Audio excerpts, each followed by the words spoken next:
সুপ্রিয় দর্শক, আসসালামু আলাইকুম। আপনাদের সবাইকে স্বাগত জানাচ্ছি এখনকার আলোচনায়। আপনাদের সঙ্গে আছি আমি সিরাজুল ইসলাম। দর্শক, ইরানকে কেন্দ্র করে অনেকগুলো ঘটনা আছে, খুবই গুরুত্বপূর্ণ ঘটনা। যেমন আমেরিকা কিন্তু ইরানের উপরে নতুন করে হামলা চালিয়েছে। ইরানের অন্তত 3টি শহরে হামলা চালিয়েছে আমেরিকা, এবং কিশ দ্বীপে একটি বেসামরিক পরিবারের 3 সদস্য, স্বামী স্ত্রী এবং তাদের 2 বছরের একটি মেয়ে মারা গেছে। এরপরে সৌদি আরবে প্রিন্স সুলতান এয়ারবেজে হামলা হয়েছে, সেখানে ক্ষেপণাস্ত্র হামলা হয়েছে। এছাড়া সৌদি আরব ইরাকের উপর হামলা চালিয়েছে। ইরাকের প্রতিরোধকামী সংগঠন এর প্রতিশোধ নেওয়ার ঘোষণা দিয়েছে। ইরাকে যে হামলা চালিয়েছে সৌদি আরব এবং আমেরিকা মিলে, তাতে তো ইরানের আইআরজিসির 4 সদস্য তারা কিন্তু মারা গেছে। এপাশে সবচেয়ে বড় ঘটনা যেটা, নতুন করে খবর বের হয়েছে 56 ঘন্টায় চায়না থেকে 16টি কার্গো বিমানে করে অস্ত্র এসেছে ইরানে। তার ভেতরে সবচেয়ে বেশি গুরুত্বপূর্ণ যে অস্ত্র, সেটি হচ্ছে কাঁধে রেখে ফায়ার করা যায় এরকম ছোট মিসাইল লঞ্চার, যে মিসাইল লঞ্চারগুলো ইরানের জন্য এই মুহূর্তে খুবই কার্যকরী হবে। এছাড়া ড্রোন এবং আরও অন্যান্য অস্ত্র আছে বলে বলা হচ্ছে। 16টি কার্গো বিমানে এসেছে। এদিকে তুরস্ক, আমি গত 2-3 দিন আগে খবর দিয়েছিলাম, চীন থেকে তারা J-10C যুদ্ধ বিমান কিনবে।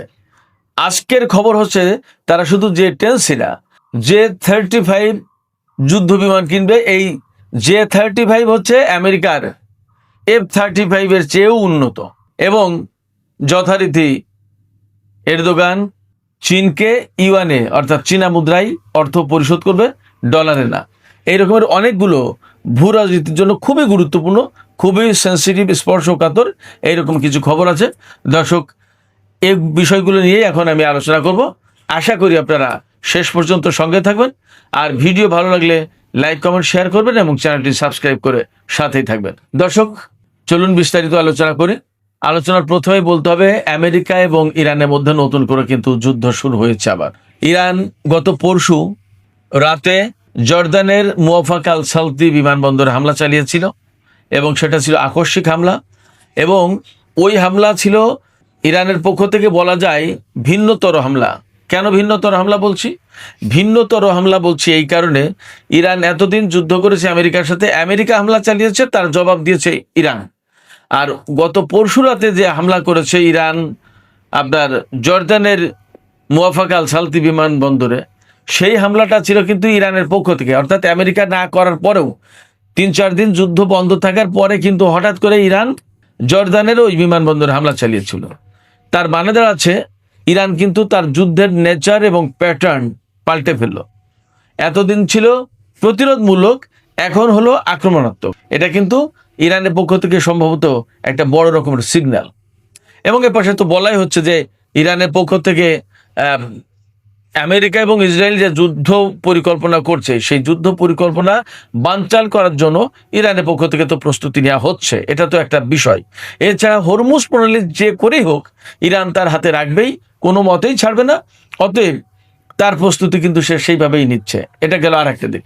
আর সবচেয়ে বড় যে দিক, সেটা হচ্ছে যে ইরান এই হামলার মধ্য দিয়ে আমেরিকাকে এই মেসেজ দিল যে তোমরা মারলে আমরা মারবো, এই দিন শেষ, সম্ভবত এমন মেসেজ দিল। অর্থাৎ আমরা প্রয়োজন মতো, আমাদের যখন প্রয়োজন তখন আমরা যুদ্ধ করতে পারি, তোমাদের উপর হামলা চালাতে পারি। এবং ইরানের পক্ষ থেকে কিন্তু একটা কথা বলা হয়েছে যে যুদ্ধ শুরু করেছে আমেরিকা, তারা যুদ্ধ শেষ করতে পারবে না, যুদ্ধ শেষ করব আমরা, অর্থাৎ ইরান। ইরানের পক্ষ থেকে বক্তব্য, সেক্ষেত্রে মোটামুটিভাবে বলাই যাচ্ছে যে এই যুদ্ধের নেচার, গতি, প্রকৃতি অনেক কিছু কিন্তু পাল্টে যাচ্ছে। এদিকে সৌদি আরব যে যুদ্ধে জড়িয়ে গেল, তাতে কি দাঁড়ালো? এই কয়েকদিনের ভেতরেই সৌদি আরব, ইয়েমেন, ইউক্রেন, এই সমস্ত দেশ কিন্তু যুদ্ধে জড়িয়ে গেল। এরপরে কুয়েত আর বাহরাইন থেকে ইরানের উপরে হামলা চালানো হয়েছে বলে বলা হচ্ছে। যদি তাই হয়, তাহলে মধ্যপ্রাচ্যের ঘটনা মনে হচ্ছে কিছুটা পরিবর্তন হচ্ছে, পাল্টে যাচ্ছে। হয় মধ্যপ্রাচ্যের এই মুসলিম দেশগুলো, আরব দেশগুলো ইরানের বিরুদ্ধে শক্ত অবস্থান নিতে যাচ্ছে, আর না হয় অন্য কোনো খেলা খেলছে, যার কারণে হয়তো, আমি জানি না এটা এমন হতে পারে কিনা, তাদের কৌশল কিনা, যে যেভাবে হোক আরো ইরানকে আরো উত্তেজিত করে আরো হামলা চালিয়ে মধ্যপ্রাচ্যে আমেরিকার অবস্থানটাকে একেবারে জিরো করে ফেলার ব্যবস্থা। এমনটা নাও হতে পারে, দেখা গেল যে সত্যি সত্যিই তারা ইরানের সাথে শত্রুতা করছে, এমনও হতে পারে। আবার এমন ব্যাখ্যাও আছে, আমি নিজে একদিন বলেছিলাম যে হরমুজ প্রণালী বন্ধের পাশাপাশি বাব আল মানদেব প্রণালী বন্ধ করে দিয়ে আমেরিকাকে প্রচন্ড রকমের চাপে ফেলে আরো যুদ্ধের ভেতরে ফেলে আমেরিকার এই অঞ্চলের অর্থাৎ মধ্যপ্রাচ্য অঞ্চলে যত ঘাঁটি আছে সমস্ত সবগুলোকে একেবারে তছনছ করে দেওয়ার ব্যবস্থা করে এই অঞ্চল থেকে তারা হয়তো সবাই মিলে বিদায় দিতে চাচ্ছে। কিন্তু সৌদি আরব, কুয়েত এরা হয়তো সরাসরি বলতে পারছে না, কাতার, বাহরাইন, কুয়েত হয়তো এই সমস্ত দেশ বলতে পারছে না, কিন্তু ইরানকে দিয়ে ইনডাইরেক্টলি হয়তো সেই কাজটা করানোর চেষ্টা করছে, এমন হলেও হতে পারে, জানি না। যুদ্ধ পরিস্থিতির বিষয়টা ভিতরে আসলে অ্যাকুরেটলি বলা খুব কঠিন ব্যাপার, কারণ কখন কোন পরিস্থিতিতে কি হয় এটা বলা কঠিন ব্যাপার। আর একটা ব্যাপার হচ্ছে যে কার পলিটিক্স, কার স্বার্থ যে কোন জায়গায় এবং কে কার হয়ে কখন কোনভাবে দাবার ঘুটি যে চালে পাল্টায় বলা মুশকিল। সেই জন্য আমি বলবো যে যে কোনো সম্ভাবনায় হতে পারে। তবে যদি সৌদি আরব অ্যাকচুয়ালি ইরানপন্থী যে সমস্ত বিপ্লবী বা প্রতিরোধকামী সংগঠন আছে, যেখানে ইরানের 4 জন IRGC সদস্য মারা গেছে, ব্যাপারটা যদি এইরকম হয় তাহলে ইরানের পক্ষ থেকে কিন্তু কড়া জবাব হবে এবং সম্ভবত সৌদি আরব বড় রকমের হামলার মুখে পড়তে পারে, কিছু বলা যাচ্ছে না। সৌদি আরবকে হয়তো আর ইরান ছাড় নাও দিতে পারে যদি ব্যাপারটা অ্যাকচুয়ালি সৌদি আরব জেনে বুঝে ইচ্ছাকৃতভাবে এই কাজগুলো করে থাকে। আবার অনেক সময় এমন হয় যে দেখা গেল সৌদি আরব থেকে বিমান উড়েছে ঠিকই, কিন্তু আমেরিকায় হামলা চালিয়েছে, বোঝা মুশকিল, এই সিচুয়েশনে যাচাই বাছাই করা মুশকিল। এখনো ইরানের পক্ষ থেকে পরিষ্কার বলা হয়, দেখা যাক কি হয়, আমরা অপেক্ষা করছি। এদিকে চীনের পক্ষ থেকে এই খবরটা অনেকগুলো মাধ্যমে এসেছে যে চীনের পক্ষ থেকে 56 ঘন্টায় অন্তত 16টা কার্গো বিমান ইরানে নেমেছে এবং তাতে আনা হয়েছে বিপুল পরিমাণে অস্ত্র। এবং মেইন স্ট্রিম মিডিয়া যেগুলো, তাতেও খবর আসছিল, গত 2-3 দিন ধরে যে চীন থেকে ইরান সম্ভবত কয়েক কোটি ডলারের চুক্তি করেছে, যে চুক্তির আওতায় ইরান চীন থেকে কাঁধে রেখে ফায়ার করা যায় ওই শোল্ডার মিসাইল কিনবে, যাতে এই শোল্ডার মিসাইল কিনলে কি হবে, খুব দ্রুত একেবারে তাৎক্ষণিকভাবে ফায়ার করা যায়। মানে এর জন্য খুব বড় প্রস্তুতির কোনো প্রয়োজন নেই, লঞ্চার ঠিক করা, অনেক ব্যাটারি এটা সেটা কোনো কিছু চার্জ দেওয়া, এগুলো কিছুই লাগে না, একেবারে জাস্ট কাঁধে নিয়েই শ্যুট করা যায়। কাকে শ্যুট করবে? এই সমস্ত এই যে শোল্ডার অর্থাৎ কাঁধে রেখে যে ক্ষেপণাস্ত্র ছোড়ার যে ইয়েগুলো, মিসাইল লঞ্চারগুলো, এইগুলো হেলিকপ্টার তুলনামূলক নিচু দিয়ে যায়, হেলিকপ্টার, তারপর নিচু দিয়ে উড়ে যাও যুদ্ধ বিমান, ক্ষেপণাস্ত্র, ড্রোন, এইগুলো যদি খুবই কার্যকরী। এই মুহূর্তে মনে হচ্ছে এই ড্রোন হাতে পাওয়ার পর ইরান যুদ্ধের নতুন ফেজে যাবে। ইরান কিন্তু একটা কথা বলেছে, ইরান কিন্তু যুদ্ধবিরতি মানেনি, যুদ্ধবিরতির প্রস্তাব তার কাছে নিয়ে গেছে কিন্তু পাকিস্তান, কাতার, তুরস্ক, সৌদি আরব, বিভিন্ন দেশ, কোনো যুদ্ধবিরতি তারা মানেনি। এমনকি এরকম খবরও এসেছে যে মার্কো রুবিও ইরানের পররাষ্ট্রমন্ত্রী আব্বাস আরাকচিকে ফোন দিচ্ছেন, কিন্তু মার্কো রুবিওর ফোন ধরেননি আব্বাস আরাকচি। কারণ কথা তো বলবে একটা যে চুক্তি করো, যুদ্ধবিরতি করো। ইরান এই মুহূর্তে যুদ্ধবিরতি করবে না। ইরানের বক্তব্য কি? ইরানের বক্তব্য একটাই, যুদ্ধ তোমরা শুরু করেছো, যুদ্ধ শেষ করব আমরা, অতএব কবে, কখন, কোনভাবে শেষ হবে সেটা আমরা সিদ্ধান্ত নেব। এবং ইরান একথাও বলছে যে তোমরা যখন খুশি তখন যুদ্ধ শুরু করবা, আবার যখন খুশি তখন বলবা যে এখন যুদ্ধ বন্ধ। এই তোমাদের ইচ্ছা মতো যুদ্ধ শুরু, যুদ্ধ শেষ, এ কোনোটাই করতে দেওয়া হবে না, তোমাদের ইচ্ছার গোলাম আমরা না। ইরানের বক্তব্য কিন্তু এখন এইটা। সেক্ষেত্রে যদি সৌদি আরব এই যুদ্ধে জড়িয়ে যায়, আমরা চাইবো, আমরা প্রত্যাশা করবো না জড়াক, যদি জড়িয়ে যায় তাহলে কিন্তু অনেক বেশি সংকটাপন্ন হয়ে যাচ্ছে মধ্যপ্রাচ্যের এই চলমান যুদ্ধ। কারণ ওপাশে ইউক্রেন জড়িয়ে গেল বা ইরানের জাহাজে হামলা চালিয়েছে, যদিও তারা পরে বলছে যে আমরা এই ধরনের কাজ আর করবো না, এই ধরনের হামলা করবো, তোমরা প্লিজ এই কোনো প্রতিশোধে যেও না, ইরানকে তারা সুপারিশ করছে। বাট দেখা যাক কি হয়। তো যদি যুদ্ধে জড়িয়ে যায় সৌদি আরব, তাহলে ইউক্রেন, সৌদি আরব, এপাশে কুয়েত, বাহরাইন, ওপাশে ইয়েমেন জড়িয়ে গেল, অনেক বড় বড় ঘটনা আছে। এই সমস্ত ঘটনার ভেতর দিয়ে মধ্যপ্রাচ্যের শান্তিটা মনে হয় খুব সহজ হবে না, তখন হয়তো আরো বড় পরিসরের যুদ্ধের প্রশ্ন আসবে।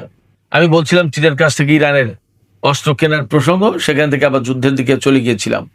তো ইরান যে চীন থেকে যে যুদ্ধ অস্ত্রগুলো কিনছে, বিশেষ করে শোল্ডার মিসাইল, তারপরে ড্রোন, আরো কিছু কিছু রসদ, সামরিক প্রতিরক্ষা সরঞ্জাম কিনছে, কি কি একদম অ্যাকুরেটলি তো বলা যায় না। তো এইগুলো কেনার মানে হচ্ছে যে তারা, অর্থাৎ ইরান, যুদ্ধটাকে এখনই শেষ করতে চাইছে না, এর একটা শেষ হয়তো তারা দেখবে। অবশ্যই নেতানিয়াহুর সাথে ডোনাল্ড ট্রাম্পের যে বৈঠক হয়েছে, সেই বৈঠকের মূল সুর কিন্তু যুদ্ধ। নেতানিয়াহু যেভাবে উনি বুক উঁচিয়ে বললেন যে ডোনাল্ড ট্রাম্পের সাথে এর আগে কখনো এত সুন্দর বৈঠক তার আর হয়নি, এর মানে কি নেতানিয়াহু এই মুহূর্তে চাইছে যুদ্ধ করে ইরানকে একদম শেষ করে দিতে, এবং হয়তো ডোনাল্ড ট্রাম্পকে তিনি রাজি করাতে পেরেছেন, বা যেভাবে হোক তার মেসেজটা কিন্তু ইরানের জন্য খুব স্বস্তিদায়ক না। তো যখন স্বস্তিদায়ক না, এবং ইসরায়েল কিন্তু বারবার যুদ্ধের জন্য মানে পাকিয়ে বেড়াচ্ছে, ঘুরে বেড়াচ্ছে যে কবে কখন কোন ফাঁকে যুদ্ধ শুরু করতে পারবো।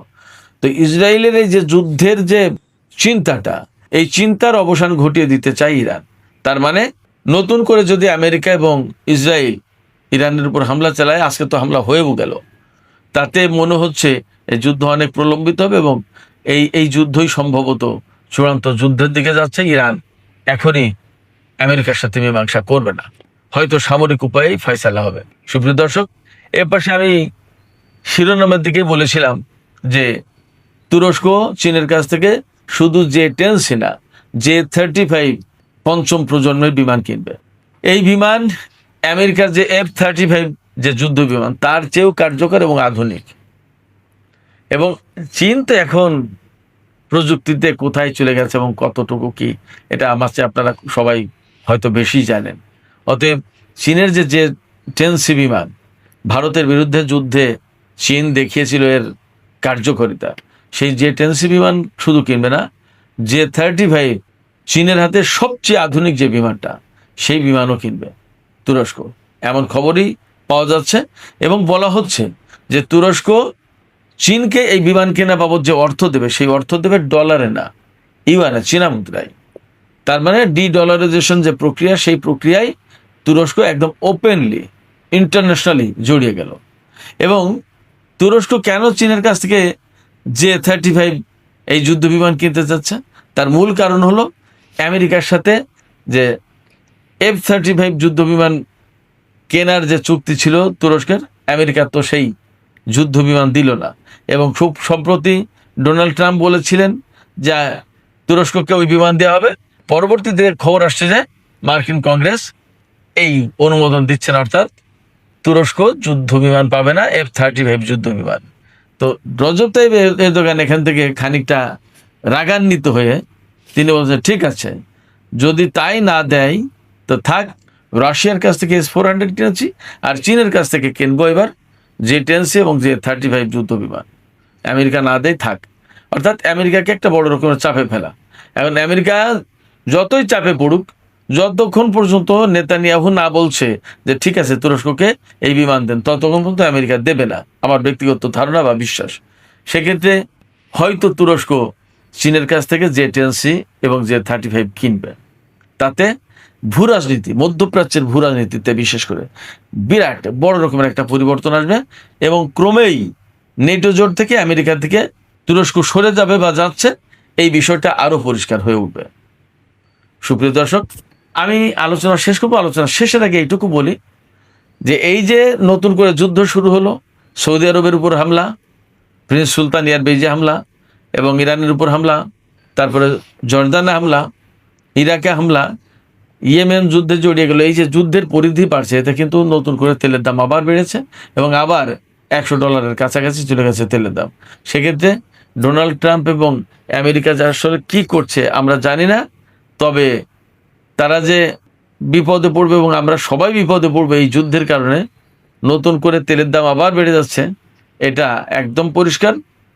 এই জায়গা থেকে আমি ব্যক্তিগতভাবে মনে করি যে আমেরিকার অবশ্যই সরে আসা উচিত, এই যুদ্ধ বন্ধের জন্য যা করা উচিত তাই করতে হবে।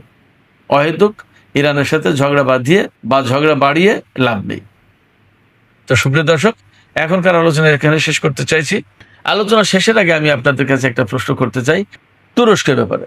আমরা তো সবাই দেখছি যে তুরস্ক মোটামুটি চীনের কাছ থেকে এই যুদ্ধ বিমান কেনার চেষ্টা করছে, J-10C বা J-35, এমন খবর কিন্তু এখন যথেষ্ট তো সুপ্রিয় দর্শক, আমরা তো দেখতে পাচ্ছি বা বিভিন্ন মাধ্যমে খবর কিন্তু আসছে যে তুরস্ক চীনের কাছ থেকে J-10C এবং J-35 যুদ্ধ বিমান কিনতে চায়। যদি এই যুদ্ধ বিমান কেনে তাহলে মধ্যপ্রাচ্যে একটা বড় রকমের পরিবর্তন হয়ে গেল বলে মনে করা হবে। আপনারা কি মনে করছেন যে আসলে এর মধ্য দিয়ে ভূ রাজনীতিতে একটা বড় পরিবর্তন ঘটে যাবে? আপনাদের মতামত জানিয়ে কমেন্টে লিখতে পারেন। আর ভিডিও ভালো লাগলে লাইক, কমেন্ট, শেয়ার করবেন এবং চ্যানেলটি সাবস্ক্রাইব করে সাথেই থাকবেন। দর্শক, এখনকার আলোচনা এখানে শেষ করছি। আপনারা সবাই অনেক অনেক ভালো থাকুন। আল্লাহ হাফেজ।